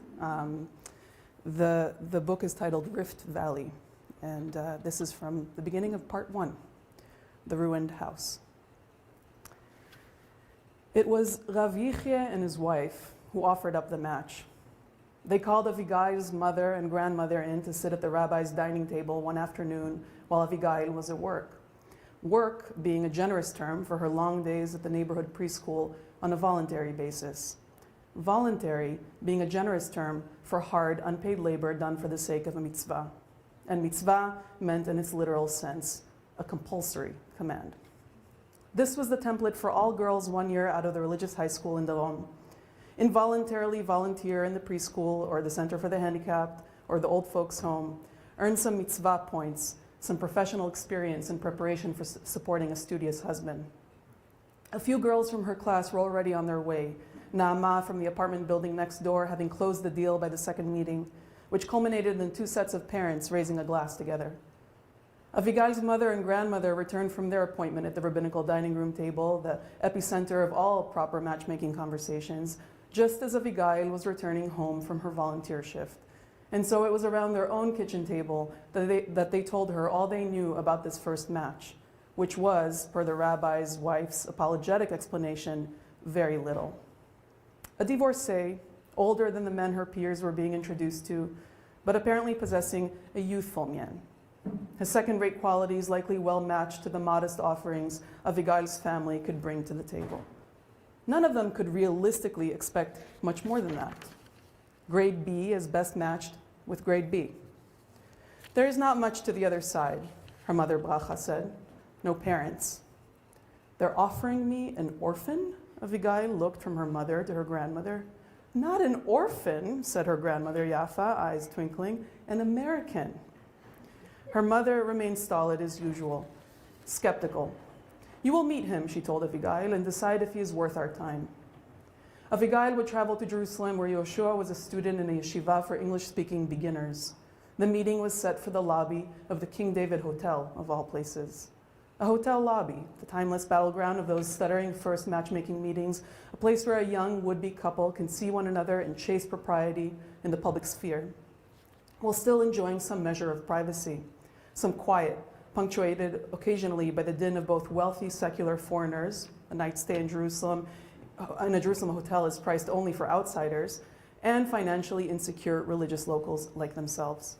The perfect place for this vital exploratory conversation. But as hotels go, the King David was an unusual choice for a first meeting, a place whose tragic grandiosity was typically reserved for the 3rd or 4th encounter, just shy of the escalation to eating in front of one another, itself a signifier that a proposal was probably imminent. Avigail's mother raised an eyebrow at the location, but carried on ironing the clothing. Avigail's Sabbath and festivals outfit spread over one of the small, firm foam mattresses in the room the two of them shared. She reminded Avigail to smooth her black skirt under herself when she took her seat for the long bus ride to Jerusalem, and to sit straight, lest the blouse develop wrinkles or the boy think she is a slouch. It was difficult at first to figure out which one the boy was in the sea of wide-brimmed black fedoras. So many young men waiting to impress with their Torah study habits, their ability to carry on a conversation with a woman for the first time in their lives, and the aggressively claimed normality of their families of origin, all subtly indicated by the angles of their hat brims. A sharp downwards angle was a cool guy. A hat stuck onto the back of the head like a black halo was a grease ball.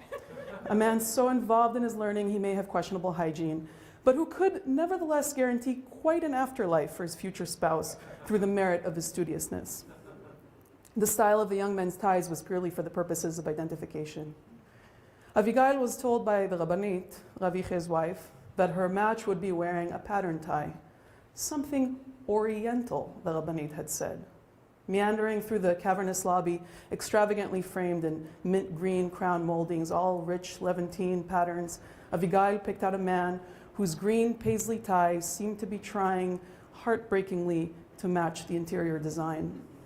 She thought of the King David as it was best known back in the 1940s, freshly bombed by the Irgun. An entire wing collapsed on itself, crumpled pillars.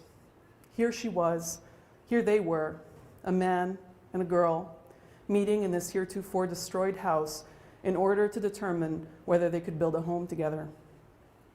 He was looking down, the brim of his hat obscuring the details of his face. She thought he was studying a book in his lap, or perhaps an unscrupulous sort who owns one, scrolling through a smartphone. But as she approached, she saw that his hands rested flat on his knees and his eyes were closed. He looked to be in a state of contemplative waiting. She was caught between finding this pose earnestly moving and giving herself over to secondhand embarrassment. What holy posture was this man playing at? Gently, too gently, she set her handbag down on the table in front of him. He did not stir. She coughed into the crook of her elbow. Swaying delicately, the man carried on with whatever spiritual moment he was having. She resorted to a soft, "Yoshua?" her voice stubbornly refusing to break past a high, girlish register. He opened his eyes with a diffident start, stood up, and took off his hat in the compulsive manner of a man from the West who grew up believing this was the way to show respect. Noticing his hat in his hands, he jammed it back on top of his head with the same jerky motion in reverse, and gestured for Avigail to sit in the armchair across from him. When she sat down, Yoshua took off his hat once again and placed it in his lap, where it trembled in and out of Avigail's field of vision as he bounced his heels up and down nervously. She noted that his nervousness actually had a calming effect on her. Several hours earlier, in the informal supplications that followed the recitation of her morning prayers, she had found herself asking to encounter shyness. Now here it was, as requested, and she could relax a little, focus on strategy. Around the time that the first among the girls in her class started the matchmaking process, there began whispers of a schema, a subtle logic around drink orders during the first meeting. In the parasha was the euphemism used for the matchmaking process, and any self-aware girl who was actively in the parasha needed to know what her drink order may signify for the young man in front of her. Naama's conjectures around the meaning of each of the limited choices a girl might make, especially at the first meeting, were canonized upon her engagement after just 2 meetings, a classic success story. And so it was Naama's particular hypotheses that were running through Avigail's mind when the waitress came around. Each possible drink would have a very meaningful implication. Non-committal girl orders mineral water. Intimidating girl orders sparkling mineral water. Adventurous girl orders grapefruit juice. She asked for the grapefruit, glancing at Yoshua for his reaction. If he had any comprehension of the significance of her order, he did not display it. He smiled at Avigail, his bronze beard tinted with gray, parting to reveal highly looked after teeth. 1 cup bubbles in her, he said to the waitress, and 1 cup emptiness in her. The waitress stared at him, motionless for a moment, and then narrowed her eyes. She looked like she was trying to decide if she was being pranked, if the religious man in front of her was in costume. Avigail, who understood what he meant immediately, cleared her throat and channeled her mother. "You shouldn't stare at a new immigrant," she told the waitress.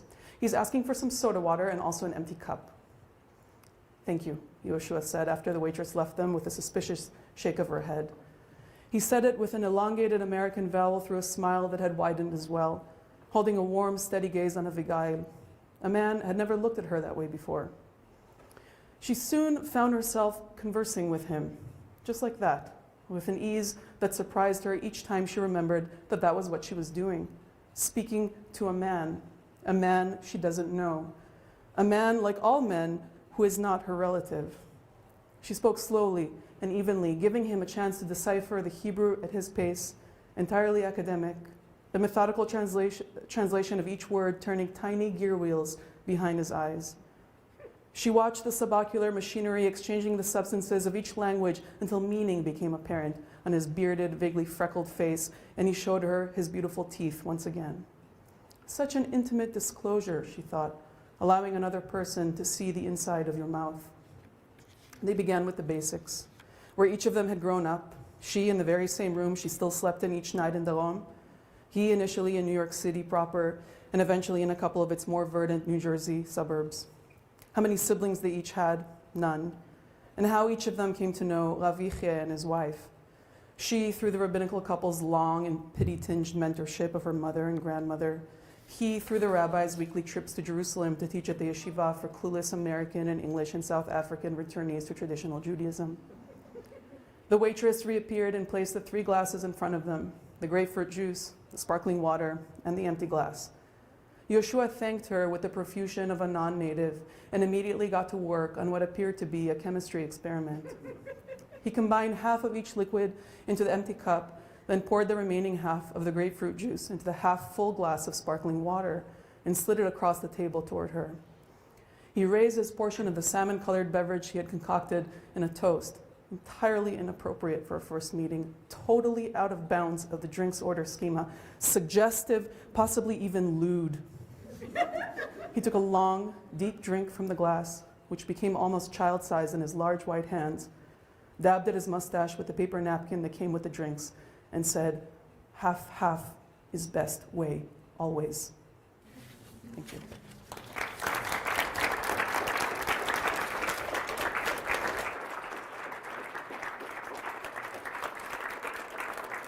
Wow, those were all truly incredible. Let's just give a round of applause to all 5 of our writers.